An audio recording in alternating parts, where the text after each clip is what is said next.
জি, overall আলহামদুলিল্লাহ। তো আমরা এশিয়া কাপের পর ভালো একটা শুরু পাইছি আবার তো।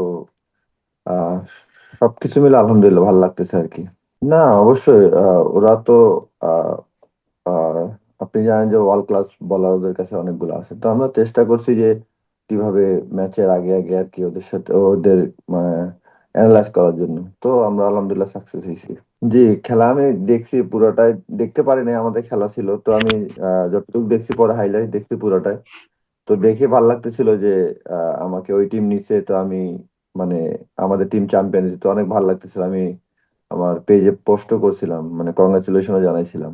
I think as a leg spinner always my my job in taking after power play wicket.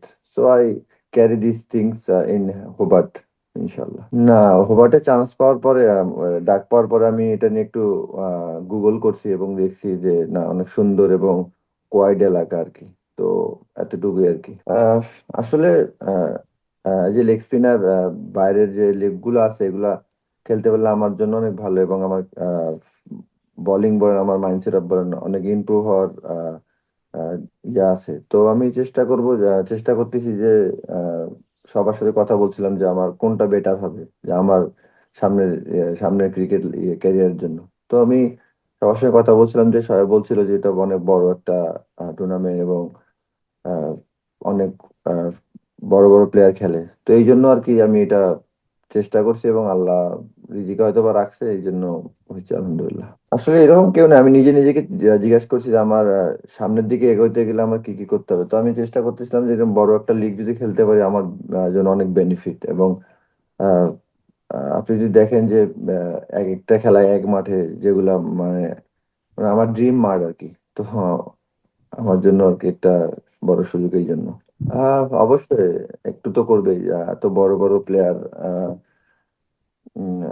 আমার সম্বন্ধে কথা বলে, তো আমার একটু হলে তো ভালো লাগবে। তো আমি চেষ্টা করবো যে এটা ক্যারি করতে ইনশাল্লাহ। মাঠে যখন থাকি তো ওই সিচুয়েশনটা ছিল যেমন যে আমাদের একটা উইকেট লাগবে, তো আমি চেষ্টা করতেছিলাম যে একটা যে অপরচুনিটি ক্রিয়েট করতে পারি। তো আমি এরকম একটা অপরচুনিটি খুঁজতেছিলাম যে যেভাবে একটা ড্রাইভ দিয়ে ক্যাচ বা একটা ফিল্ডিং সেভ করে, মানে আমি চেষ্টা করতেছিলাম যে কিভাবে খেলায় আবার ফিরা যায়, যেহেতু মোমেন্টামটা ওদের কাছে ছিল। তো আমি চেষ্টা করছি যে মোমেন্টামটা কিভাবে আমাদের আনা যায়, এই যে বোলিং হিসাবে বা ফিল্ডার হিসাবে। তো চেষ্টা করছি, আলহামদুলিল্লাহ হয়েছে। জি, অবশ্যই টুকটাক কাজ করা হচ্ছে, ইনশাল্লাহ সামনের দিকে ভালো কিছু হবে ইনশাল্লাহ, আশা করি। না, অবশ্যই এটা তো আমার জন্য অনেক এক্সাইটেড। আমার অনেক মানে অনেক ফেভারিট প্লেয়ার, যার খেলা অনেক দিন দেখছি এবং অনেক ভালো লাগছে।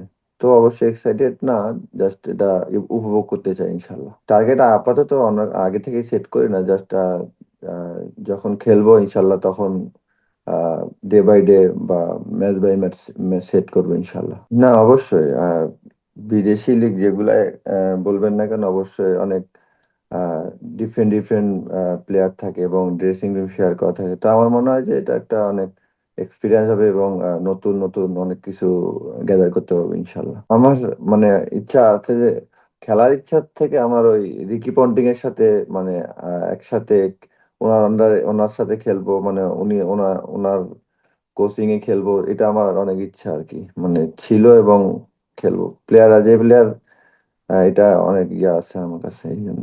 আহ, আসলে আমি আমার যে স্ট্রেংথ আছে এটাতে বিশ্বাসী, এবং আমি ডে বাই ডে প্রতিদিন 1% 2% ইমপ্রুভ করার জন্য আমি যেগুলো করার ওটা করতেছি ইনশাল্লাহ।